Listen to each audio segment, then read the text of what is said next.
Assalamualaikum warahmatullahi wabarakatuh. Alhamdulillahirabbil alamin.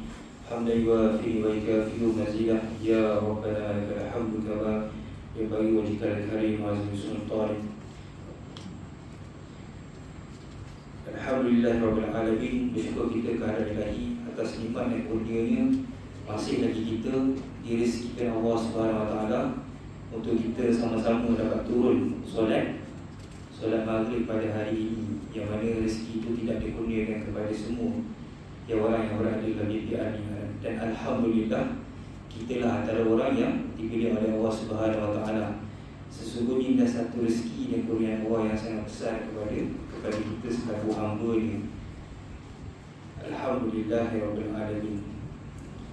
Alhamdulillah, kita juga berada dalam majlis ilmu pada hari ini, yang mana satu majlis yang diliputi oleh para malaikat yang sangat banyak menaungi kita dan sentiasa mendoakan kita supaya kita sentiasa mendapat rahmat Allah dan diampuni segala dosa-dosa kita, insya-Allah.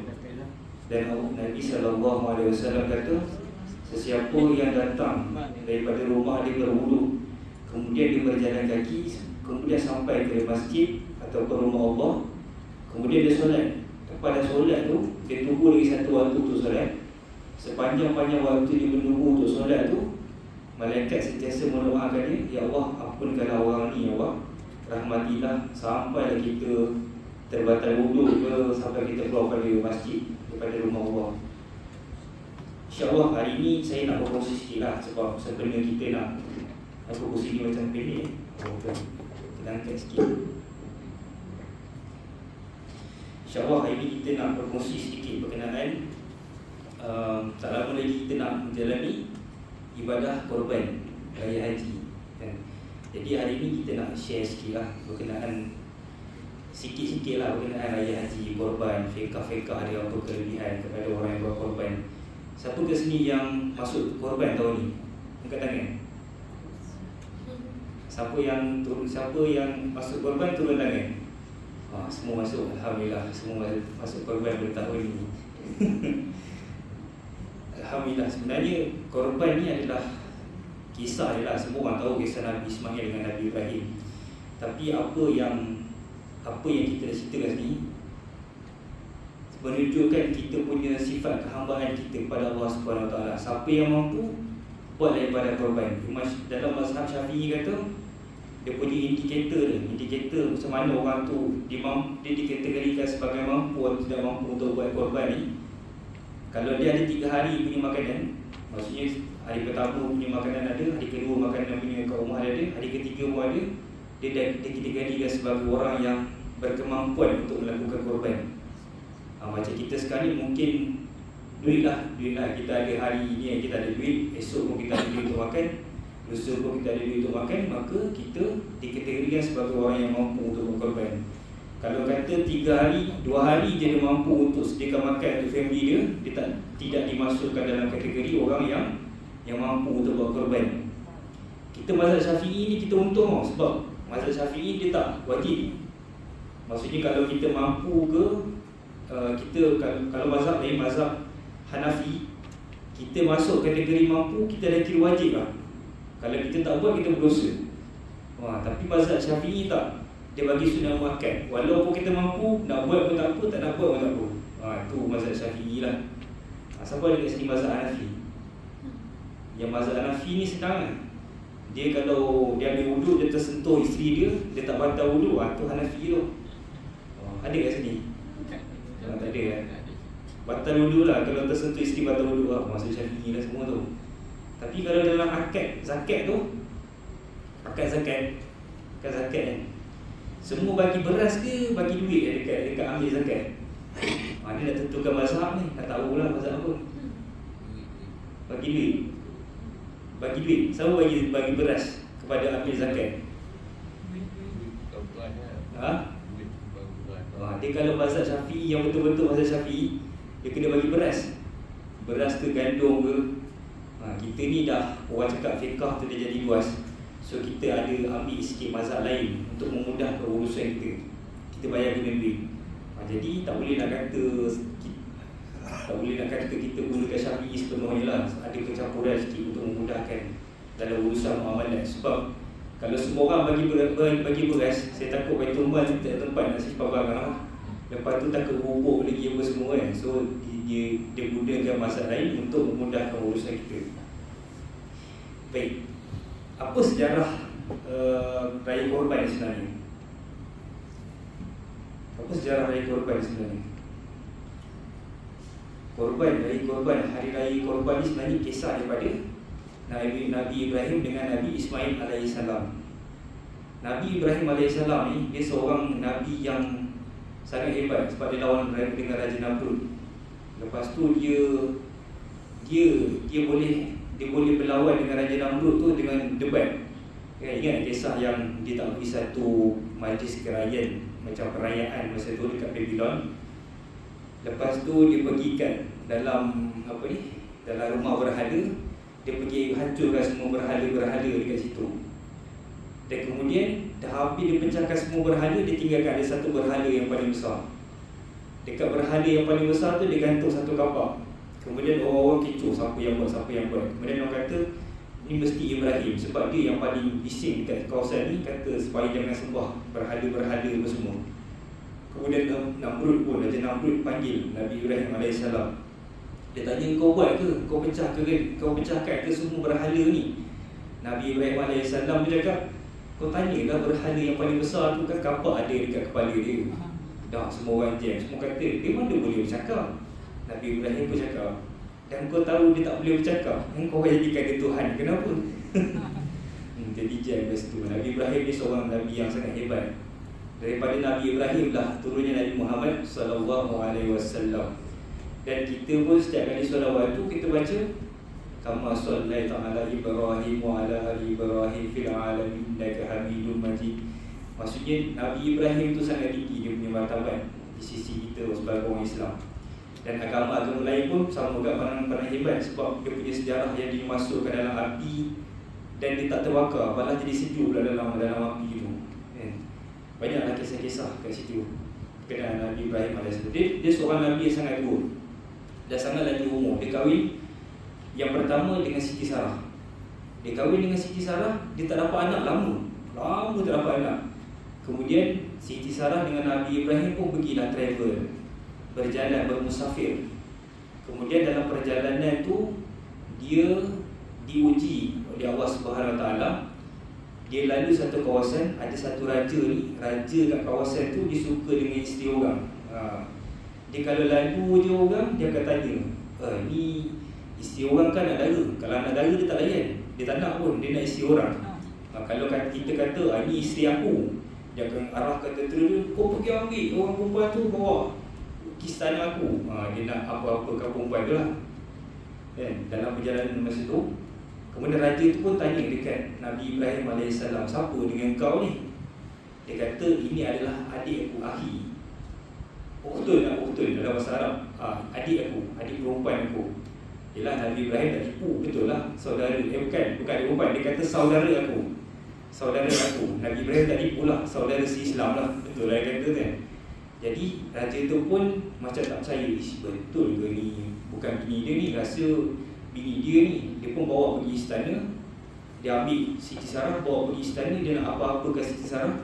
Masa dia nak apa-apa kat Siti Sarah tu, tiba-tiba dia tak boleh nak bergerak. Ini kuasa Allah lah. Dia tak boleh nak bergerak.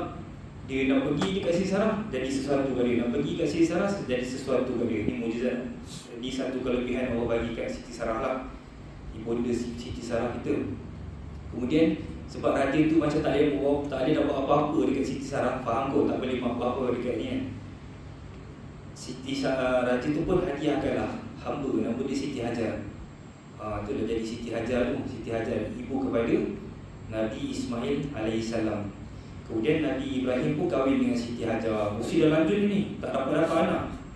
Kahwin dengan Siti Hajar, tiba-tiba dapat anak. Seronok, gembira, dapat anak lelaki pula tu kan. Penerus dia punya kerasulan. Nabi-Nabi ni kalau dia dapat anak lelaki tu akan jadi pewaris dia. Sebab tu Nabi Muhammad SAW, kalau kita perasan, dia tak ada anak lelaki. Ada anak lelaki meninggal. Sebab Kalau anak tu hidup, dia akan jadi Nabi pula lepas tu. Sebab kan Nabi Muhammad kan Nabi terakhir. Jadi tak ada. So, sebab tu anak Nabi Muhammad kecil-kecil dah meninggal dunia. Dan kemudian dia dapat Siti Hajar tu, dia dah gembira, seronok semua. Biasalah, Siti Hajar ni kan isteri pertama, dia akan rasa macam cemburu sikit lah dengan Siti Sarah ni, cemburu lah sikit dengan Siti Hajar. Jadi bila cemburu-cemburu tu, ada peristiwa-peristiwa, kemudian tiba-tiba dapat wahyu daripada Allah untuk Nabi Ibrahim AS bawa Siti Hajar tadi ni pergi jauh nun, dekat Mekah. Jauh kat Mekah. Masa waktu tu Mekah memang tanah tandus, tak ada air. Tak ada air, tanah tandus, gersang. Dia bawa, dia tak beritahu Siti Hajar nak pergi mana. Dia kata nak pergi bermusafir. Jalan, bawa Siti Hajar sampai ke Mekah. Sampai ke kawasan Mekah yang kita buat sa'i, marwah apa semua tu. Nabi Ibrahim tinggalkan Siti Hajar dekat situ. Dan dia terus pusing.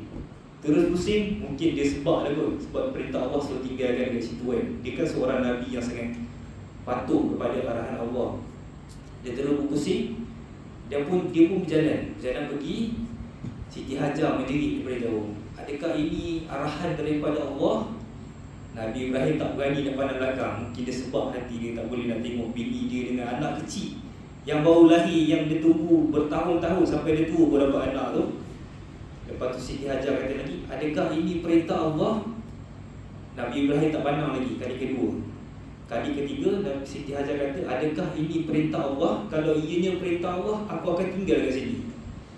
Dan bola Nabi Ibrahim kata, ya, ini perintah Allah. Nabi Ibrahim pun jalan terus balik ke negara asal dia. Tinggallah dua beranak, Nabi Ismail AS yang masih bayi dengan Siti Hajar AS yang seorang perempuan yang tinggal seorang. Jadi peristiwa masa tu cari air. Tu yang jadi sa'i apa ni, daripada Safwa dan Bukit Marwah tu, berlari-lari mencari air dan sebagainya. Kemudian bila jumpa air kat kawasan tu, mula-mula Siti Hajar dua orang je dengan Nabi Ismail duduk kat kawasan tu. Bila ada air, musafir pedagang-pedagang daripada Yaman ni datang tengok, kenapa ada dua orang beranak kat sini kan? Rupanya ada air. Kan padang pasir, dia orang mencari air, mana sumber air dia orang akan berhenti singgah lah. Bila singgah, start ada orang ramai-ramai duduk kat situ. Ada orang mula menumpang, buat penempatan, dan kemudian barulah berkembang Mekah tu jadi kawasan penempatan orang. Dan kemudian bila Empayan Sabak yang Ma'arib, empangan Ma'arib tu runtuh tu, empangan Ma'arib, cerita empangan Ma'arib dekat Yaman runtuh. Orang kawasan tu berpindah ke Mekah dan jadilah penempatan yang banyak sekarang ni, sampailah lahir Nabi Muhammad AS.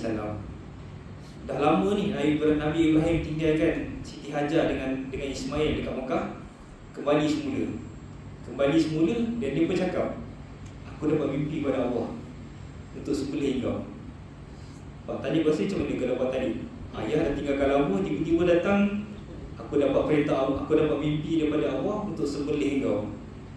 Kalau ikut logik akal kita lah, sebagai manusia yang lemah iman ni, kita akan cakap, gila dia ni. Tapi Nabi Ismail AS nak tunjukkan dia ni seorang yang beriman teguh kepada Allah. Dia kata, walaupun dia masa tu kecil, wahai ayahku, buatlah, lakukanlah perintah Allah. Dahsyat. Kalau kita fikir Nabi Ibrahim pun dahsyat, sebab itu je anak yang dia ada, tapi dia perintahkan untuk sembelih pula. Nabi Ismail yang anak kecil tu boleh kata, ayah buatlah kalau ini perintah Allah. Maha dahsyat dan orang dua ni. Kemudian lepas dah jadi peristiwa tu semua, barulah Siti Sarah, isteri pertama Nabi Ibrahim AS tu, dia diberitakan oleh malaikat. Cerita ni ada dalam Al-Quran.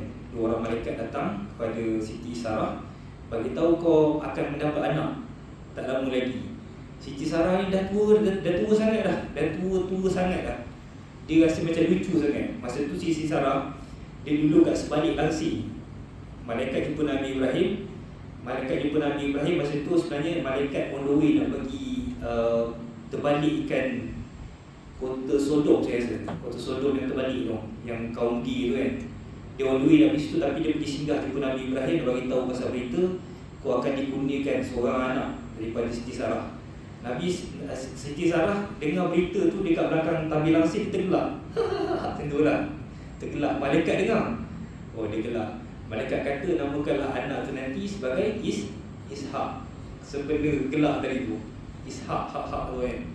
Jadi jadilah nama anak tu Nabi Ishak alaihissalam. Lepas tu malaikat tadi tu yang pergi jumpa dengan Nabi Ibrahim pun pergilah ke kota, saya rasa kota Sodom pun, saya tak ingat lah. Dia ada on way lah nak pergi ke satu kota tu untuk azab kaum yang melanggar perintah Allah. Saya tak ingat kaum Sodom atau kaum apa, nanti saya cek dulu.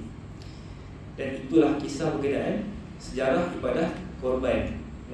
Kemudian kita ulang balik tadi, kita flashback balik tadi. Yang lepas perintah Nabi Ibrahim kata, aku nak sembelih anak, aku diperintahkan Allah untuk sembelih Nabi Ismail alaihissalam. Semasa dalam peristiwa tu Nabi Ismail dah sembelih, kemudian Allah tukarkan kepada kambing biri-biri. Dan kemudian terjadilah peristiwa korban yang setiap tahun kita kena lakukan, memperingati ibadah taatnya Nabi Ibrahim AS pada perintah Allah. Dan sampai sekarang. Baik, dalam bulan dalam raya haji ni, ada dalam awal ni kita panggil 10 awal Zulhijjah ni, Nabi SAW kata amalan yang dilakukan pada 10 awal Zulhijjah ni, dalam satu hadis beritahu lebih baik daripada pahala berjihad di jalan Allah. Lebih baik daripada pahala berjihad di jalan Allah. Dan sahabat tersebut tanya Nabi, lebih baik macam mana? Nabi sambung, Nabi kata, kalau orang tu pergi berjihad dengan membawa kudanya dan dia mati bersama kudanya, itu tak boleh menandingilah pahala orang yang lakukan amalan 10 awal Zulhijjah ni. Tapi pahala orang yang melakukan amalan pada awal 10 Zulhijjah ni lebih tinggi daripada pahala pergi berjihad di jalan Allah Subhanahu Wa Taala. Dan dalam bulan Zulhijjah ni ada satu hari yang mana Allah Subhanahu Wa Taala memakbulkan semua doa-doa kita, iaitu pada hari Arafah. Hari Arafah ni jangan ikut hari Arafah Malaysia, ikut hari Arafah dekat Saudi. Baik, saya nak share sikit lah berkenaan dengan amal-amal ibadah yang boleh dilakukan oleh kita, yang mana juga dianjurkan oleh Nabi SAW. Di dalam hadis-hadis Nabi SAW terdapat lebih kurang 10 amalan yang boleh dilakukan oleh umat Islam untuk melalui 9 hari sebelum Hari Raya Korban. Maksudnya bermula hari 1 Zulhijjah sampai 9 Zulhijjah. Inilah amalan-amalan yang dianjurkan oleh Nabi SAW. Saya bacakan dengan hadis yang pahala awal Zulhijjah ini lebih baik daripada pahala jihad. Daripada Ibnu Abbas radhiyallahu anhu, Nabi SAW berkata, tiada hari-hari yang amal solehnya paling disukai oleh Allah Subhanahu Wa Taala melainkan hari-hari ini, iaitu baginda memasukkan 10 hari terawal Zulhijjah. Pada sahabat bertanya, wahai Rasulullah, walaupun jihad di jalan tidak dapat menandinginya? Baginda Rasulullah SAW, jihad di jalan Allah tidak dapat menandinginya, melainkan seorang lelaki yang keluar berjihad bersama hartanya, kemudian dia langsung tidak kembali, maksudnya meninggal syahid. Itu sahaja pahala yang menandingi pahala awal Zulhijjah ni. Nak cerita kat sini, bulan Syawal ada Ramadan, bulan Zulhijjah ada 10 awal Zulhijjah ni. Jadi kita sama-sama lah kejar amalan tu, sebab pahalanya lebih tinggi daripada pahala keluar berjihad. Yang pertama, anjuran untuk tidak memotong dan mencabut dan mencukur rambut, bulu, mahu kuku ke atas orang yang melakukan ibadah korban. Baik, kepada sesiapa yang melakukan ibadah korban, dia dah masuk nama untuk ibadah korban ni, bermula 1 Zulhijjah sampailah haiwan korban tu ditombangkan, disembelih. Kalau disembelih pada raya kedua, so lepas hari itu barulah dia boleh bersyukur, dia boleh potong kuku balik, dia boleh potong misai, boleh potong rambut. Sepanjang tempoh tersebut, kita disunatkan untuk tidak memotong bulu-bulu kuku dekat badan kita. Sebab ada satu hadis Nabi SAW, barang siapa yang mempunyai haiwan korban untuk disembelih, maka apabila terlihat anak bulan Zulhijjah, 1 Zulhijjah, janganlah dia mengambil satu pun, yakni memotong daripada rambutnya maupun kukunya sehingga selesai berkorban. Jadi sesiapa yang berkorban, masuk korban, bermula pada 1 Zulhijjah. Sebelum 1 Zulhijjah, sebelum waktu asar, siap-siap lah. Potong buku, siap-siap, cukur. Kalau janggut tu cepat sangat panjang, berhabis je semua sebab nanti kan tumbuh balik kan. Kalau rambut cepat panjang, potong siap-siap supaya kita dapat bersedia. Sepanjang 9 hari tu kita berasa selesa sikit lah, tak adalah terlampau terbeban dengan amalan sunat ni. Amalan kedua yang dianjurkan oleh Nabi SAW pada 1 Zulhijjah sehingga 9 Zulhijjah, kita dekat sini kita tak melakukan haji. Jadinya Allah kurniakan kita pula puasa Arafah. Puasa Arafah iaitu dilakukan pada 9 Zulhijjah. Waktu mana? Waktu Arab Saudi lah. Kena ikut waktu Arab Saudi lah. Walaupun ada pandangan kata kita kena ikut 9 Zulhijjah waktu ditetapkan oleh kerajaan Malaysia, tapi untuk selamat 1 Zulhijjah sampai 9 Zulhijjah tu kita boleh puasa. So kalau kita nak selamat lah, kita ikut waktu Saudi. Contohlah waktu Saudi 9 hari bulan tu sehari sebelum kita 9 hari bulan kat Malaysia. Jadi kita puasa lah 1 hari sama dengan Saudi punya waktu kan. Lepas tu esok dia pula tu kita puasa lah hari yang seterusnya.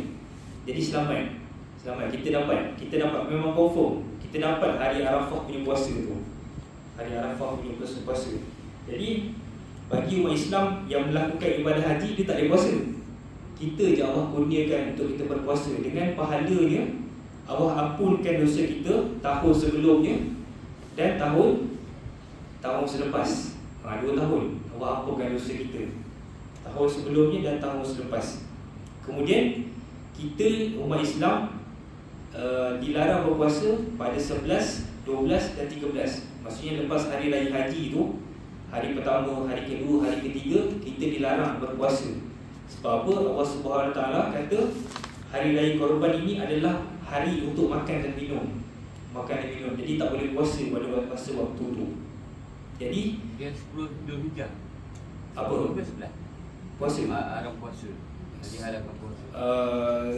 10, 11, 12, 13. Dia 3 hari. Sampai 13 Zulhijjah. Betul. Maksudnya puasa waktu tu tak boleh nak berpuasa lah. Kita kena makan dia. Tapi jangan makan berlebih-lebihan sampai hirup suruh tulang, lepas tu tiba-tiba sakit pula lah, darah tinggi apa semua. Agak-agak lah, beragak-agak lah. Kita berpada-pada dalam setiap makanan minum kita. Bila dah kenyang, berhenti. Lepas tu kalau ada 3 open house, satu open house lah makan lagi. Yang 2 lagi tu kita jamah-jamah lah benda-benda yang sikit-sikit pula. Sebab apa? Kita kena jaga kesihatan kita. Itu pun sebahagian daripada tuntutan agama juga. Baik, masa hari Arafah tu yang kita tunggu-tunggu tu, kita bulan Ramadan kita sangat tunggu-tunggu malam Lailatul Qadar. Lailatul Qadar, malam yang diangkat diterima amalan 70 hari, betul tak? Lailatul Qadar min khair min alfi syahr. Lebih baik daripada 1000 bulan, daripada 1000 bulan. Ini hari yang malam Lailatul Qadar tu kita tak tahu bila. Kita macam meneka-neka 25 ke 27. Lepas tu esok kau tanya pula kawan kita, semalam kau tengok pagi tadi tenang ke? Kita berteka-teka. Macam hari Arafah ni, kita semua dah tahu dah bila waktu hari Arafah. Dan hari Arafah tu dalam hadis Nabi SAW kata, sebaik-baik doa ialah doa yang dibacakan pada hari Arafah, dan sebaik-baik zikir adalah yang aku ucapkan, la haula wala quwwata illa billahil aliyyil azim. Dalam hadis ni bagi tahu hari terbaik untuk kita berdoa ialah pada hari Arafah. Dan zikir yang terbaik untuk kita ucapkan ialah la haula wala quwwata illa billah. Boleh? La haula wala quwwata illa billah. Maksudnya masa 9 hari 9 Arafah tu, kita banyak-banyakkan doa dan kita baca zikir la haula wala quwwata illa billahil aliyyil azim. Dan dalam hadis yang sama Nabi SAW kata, tiada hari di mana Allah membebaskan hamba-Nya dari neraka lebih banyak daripada hari Arafah. Sesungguhnya Dia membanggakan mereka di hadapan malaikat apa yang mereka inginkan. Maksud kat sini, masa hari Arafah tu Allah memang nak makbulkan semua doa-doa kita. Jadi janganlah kita masa hari Arafah tu kita sibukkan diri kita dengan benda-benda lain. Kan, kalau kata ibu-ibu nak memasak untuk esok raya haji, kalau boleh prepare awal-awal lah. Biasanya waktu Arafah ni, saya ingat saya lah lepas asar, tak silap, betul. Waktu asar Malaysia sampai ada waktu ditentukan lah. Di waktu Arafah ni akan ditentukan oleh kerajaan Saudi, bila, daripada bila sampai bila. So minta semua nanti ambil maklumat bila waktu Arafah tu, supaya kita tidak terlepas waktu yang mustajab berdoa kepada Allah SWT. Mintalah apa-apa, ya Allah, sihatkanlah lutut aku semula, contoh. Siapa yang sakit lutut, doalah untuk anak, isteri, untuk sanak saudara, untuk cucu dan sebagainya. Sebab pada hari ini memang Allah kata Allah nak makbulkan semua doa-doa hamba dia. Jadi kita juga dianjurkan untuk saling mendoakan orang lain juga. Jangan kita doa diri kita saja. Kita dianjurkan untuk doa kepada orang-orang lain juga. Baik, seterusnya ialah menghidupkan suasana takbir. Suasana takbir ni kita macam biasalah, 11, 12, 13 tu start daripada 10 tu silap. Betul, 10 tu kita dah 10 lepas subuh kita dah boleh start takbir dah, walaupun belum lagi khutbah raya haji. Kita dianjurkan untuk bertakbir kepada Allah SWT. Maka kita bertakbirlah sampai 13. Pada kebiasaannya dianjurkan selepas mayang lah. Lepas solat dan kita bertakbir. Kalau boleh Pak Talib suruhlah siapa-siapa jadi imam, lepas solat tu terus takbir. Takbir lepas tu baru zikir pada Allah SWT. Sebab itu je waktu yang dianjurkan untuk bertakbir. Baik, seterusnya memperbanyakkan berzikir. Macam tadi lah, la haula wala quwwata illa billahil aliyyil azim. Banyak-banyak berzikir lah. Yang keenam, memperbanyakkan sedekah dan silaturahim. Maksudnya kat sini adalah hadis Nabi SAW yang diriwayatkan daripada Abu Umamah Al-Bahili. Orang-orang yang melakukan kebaikan dan memelihara diri daripada nasib buruk, sedekah serta secara rahsia menghapuskan kemurkaan Allah, dan silaturahim pula menambahkan umur. Maksudnya pada hari raya korban ni kita bersilaturahim lah, minta maaf kepada orang yang kita buat salah, kita buat salah secara rahsia-rahsia, mengumpat ke apa kan. Temilah pergi minta maaf, orang pun tak nampak sangat. Kenapa kau tiba-tiba minta maaf ke aku?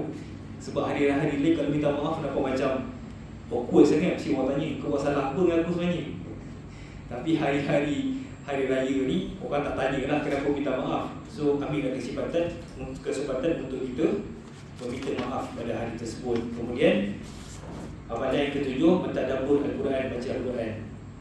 Yang ke-8, mendirikan solat sunat hari raya Aidiladha dan tidak menjamah makanan sebelumnya. Okey, hari raya Aidiladha ni sebelum solat raya kita disunatkan untuk ikut sunnah Nabi. Nabi sebelum hari raya Aidiladha dia tidak menjamah sebarang makanan. Dia tak makan. Sebab Nabi akan solat hari raya dekat kawasan lapang. Sebab kita kena buat. Kalau kata boleh buat tu, buatlah. Solat hari raya kat kawasan lapang. Nabi akan berkhutbah di atas mimbar. Lepas habis Nabi berkhutbah, Nabi akan turun daripada mimbar. Kan solat hari raya kan kita solat dulu, lepas tu baru kita baca khutbah. Lepas baca khutbah, Nabi Muhammad SAW turun daripada mimbar. Dia akan terus sembelih kambing lepas turun tu.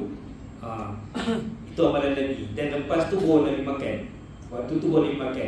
Itu sunnah Nabi lah. Sebelum solat raya dia tidak makan. Dia berbeza dengan hari raya Aidilfitri. Kita dah berpuasa 1 bulan. Masa hari raya tu, pagi-pagi tu kita digalakkan, disunatkan untuk makan dulu. Sebab kita breakfast sebelum kita pergi solat raya. Dalam hadis ni diriwayatkan oleh Abdullah bin Buraidah daripada ayahnya berkata, Nabi Muhammad SAW tidak keluar ke tempat solat pada hari raya Aidilfitri sehingga beliau makan terlebih dahulu. Dan Nabi Muhammad SAW tidak makan terlebih dahulu pada hari raya Aidiladha sehingga beliau solat terlebih dahulu. Jadi kita lakukan amalan yang mudah ni. Sebelum pergi solat hari raya, tak payah makan. Tunggu sampai orang dah korban baru kita start makan. Ikut sunnah Nabi. ikut sunnah Nabi SAW. Baik, yang ke-9, melakukan ibadah korban bagi yang mampu. Macam yang saya bagi tahu tadi, indikator mampu tu 3 hari boleh makan lah. Siapa yang mampu buat, siapa yang tak mampu berzikir ke buat amalan-amalan tadi lah. Sebab Allah tahu kita punya kemampuan. Tapi nak cerita kat sini, dalam mazhab Syafi'i kata tau, kita mazhab Syafi'i ni 1 kali semua hidup sekurang-kurangnya kena buat korban. Usaha lah, jangan bagi alasan kata tak boleh semua. Sebab saya pernah jumpa satu hamba Allah ni, dia kerja biasa je, kerja kebun, tuarai getah. Apa yang dia buat? Setiap bulan dia akan kumpul duit 50 sampai raya korban tu cukup, dia masuk bahagian korban. Setiap tahun dia buat macam tu. Sebenarnya kita tak boleh nak letakkan alasan kata tak duit lah. Sebab macam-macam cara yang ada untuk kita lakukan korban. Sebab kita nak menunjukkan kita punya, Allah minta setahun sekali je untuk kita buat korban. Kalau kita tak boleh buat setiap bulan, ni lah waktu yang kita kena buat. Kejar lah. Dan bila kita susah, contohlah kita bersusah payah untuk melakukan korban tu, lagilah Allah akan reward kita dengan pahala yang besar dan ganjaran yang berlipat kali ganda. Sebab kita buat satu, Allah akan balas 10. Itu dia punya kalkulator dia, formula dia, matematik dia.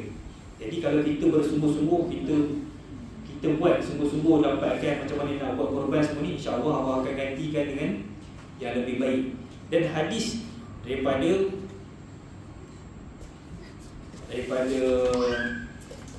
hadis ini daripada Siti Fatimah alaihissalam.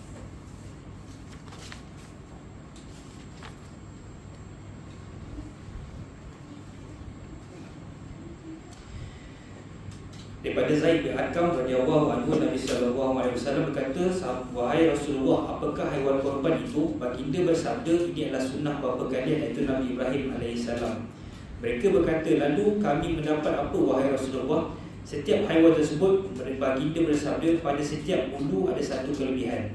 Mereka berkata, "Bagaimana pula dengan suf-suf, bulu-bulu biri-biri?" Baginda berkata, pada setiap suf ada kebaikan. Maksudnya setiap titik, setiap anggota yang haiwan kita korbankan tu akan memberi kebaikan kepada kita. Even dekat mahsyar nanti, masa kita nak lalu titian sirat tu, haiwan-haiwan ni lah akan dibangkitkan semula untuk membantu kita lepas titian sirat tu. Jadi bersungguh-sungguhlah kita untuk kita melakukan ibadah korban. Baik, boleh ke kalau kita nak buat korban menggunakan selain daripada binatang yang berkaki 4? Boleh? Boleh buat korban menggunakan selain binatang yang berkaki 4? Ayam lah, ayam ke itik ke boleh tak? Boleh? Boleh? Siapa cakap boleh? Tolong nakkan? Apa cakap boleh?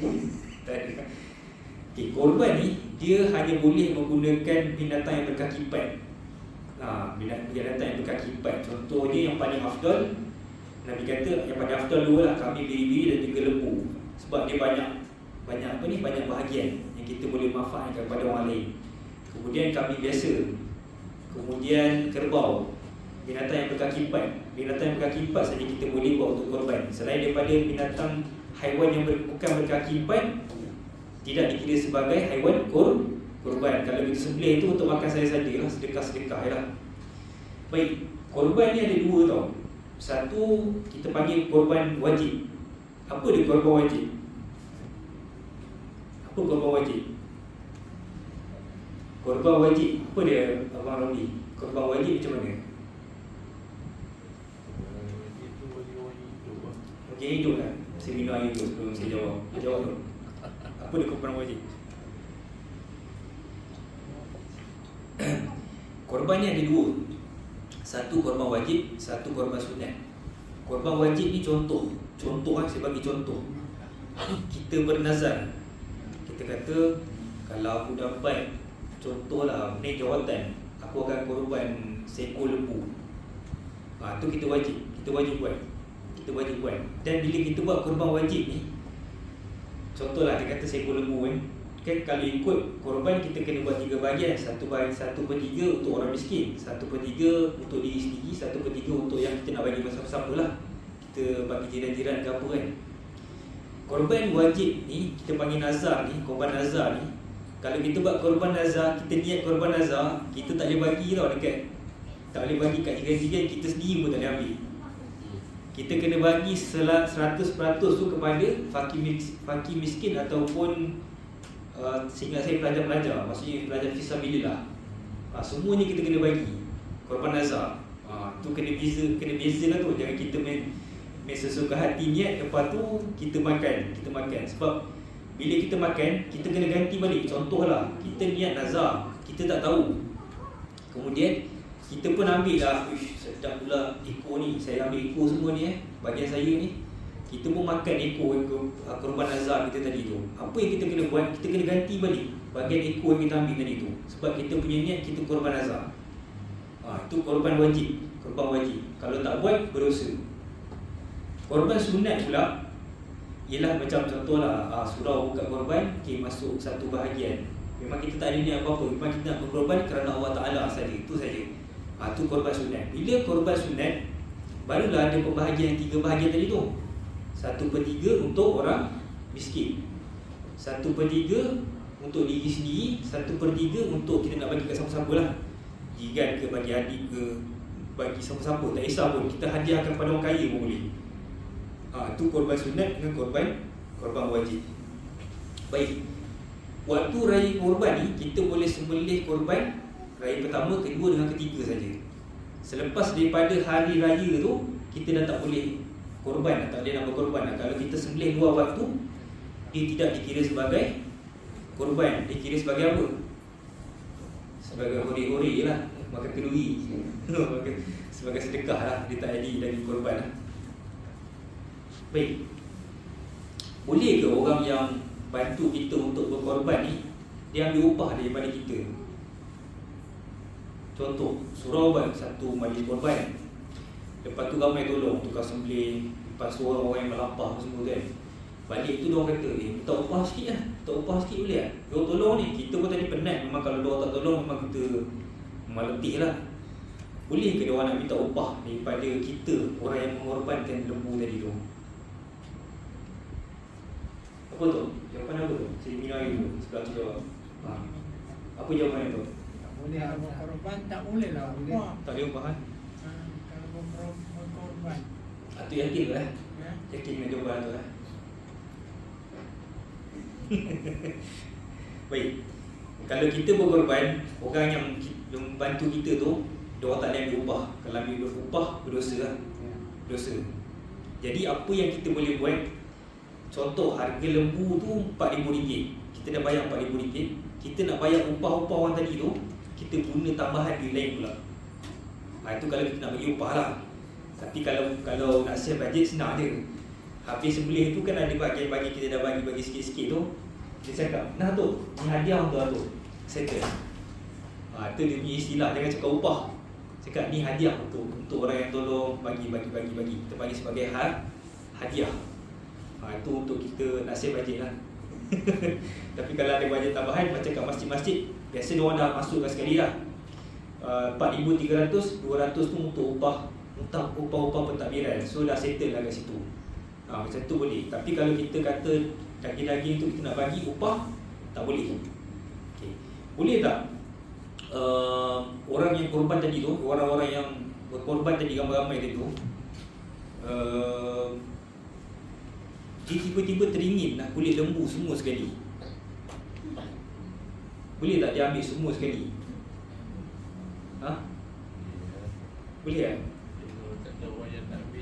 Dia teringin, aku teringin lah nak buat kompang semua ni. Nak buat kompang semua ni, boleh tak dia ambil semua sekali?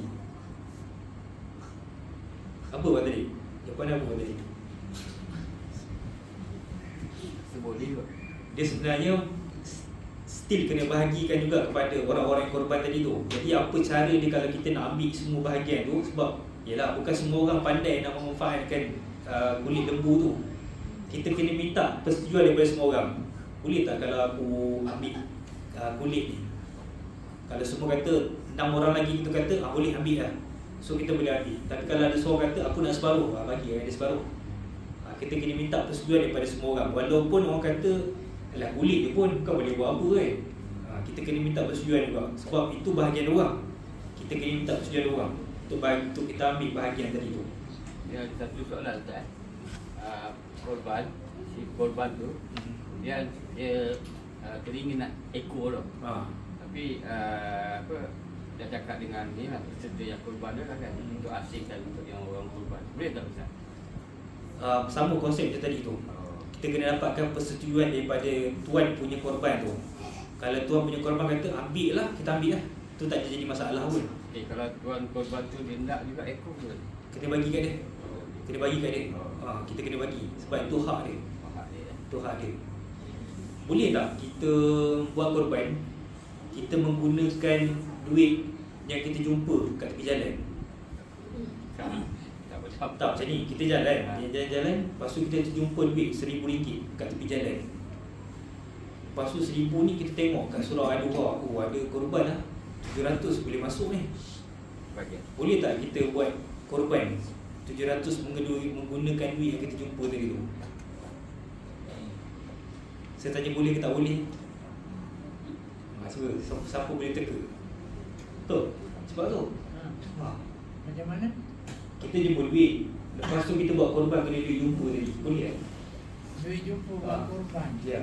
Kalau kita duit jumpa tu dah lama, orang tak ada menuntut, boleh lah. Kalau orang kita tak tahu siapa punya duit, baru lagi mana boleh. Boleh lah duit orang tu. Tak boleh lah. Dia punya jawapan dia, dalam segi hukum sah lah korban tu untuk dia. Sebab korban ni dengan niat orang yang buat korban tu. Tapi mazhab kita kata tak dapat pahala. Tak dapat pahala. Sah tapi tak dapat pahala. So orang cakap bagi makan sajalah. Sebab korban ni kena menggunakan niat. Okey, soalan terakhir sebelum kita tutup. Dah masuk isyak dah. Soalan Ustaz tadi kan, kalau kita gunakan duit korban tu, kita niatkan pada tuan punya duit tu tadi. Tuan punya duit. yang Tak boleh ke? Sebab jumpa tadi korban ni duit jumpa tadi. kan, korban ni dia berdasarkan pada niat orang nak buat korban. Kalau contoh orang tu tak berniat nak buat korban pun, dia nak bayar duit tuition anak dia sebenarnya, duit RM1,000 tu kan, tak boleh buat sebab dia kena niat. Sebab tu kalau kita ada mak ayah meninggal dunia, kita kalau nak buat korban untuk dia tak boleh menggunakan nama dia. Contoh apa ni, ada seorang tu dia ada arwah mak yang meninggal, dia kena buat korban atas nama dia. Pahala sedekah kepada mak dia, tu boleh. Tu boleh Tu boleh. Tapi kalau niat mak dia punya bahagian tak boleh. Sebab korban ni kena niat. Kena niat, aku nak berkorban kerana Allah Ta'ala. Kena ada niat tu. So kalau orang tu mak ayah kita masa time hidup tak pernah pesan pun kat kita. Contohlah kalau mak ayah kita masa tengah nazak, aku ada duit dalam tabung tu RM1,000 ni memang aku nak buat korban. So kita boleh buat sebab dia dah ada niat untuk korban. Tapi kalau dia tak pernah niat, kita tak boleh buat untuk dia. Tapi kalau macam cara tadi boleh kita pahala kita sedekahkan kepada mak kita. Kalau misal kata satu ekor lembu 7 bahagian. Okey, sebelum tu arwah ni contohlah macam saya lah kan. Abang saya dah buat dah untuk arwah mak saya. Arwah ayah saya lah. Lepas tu saya pula nak tahukan nama arwah ni boleh tak? Untuk korban satu bahagian.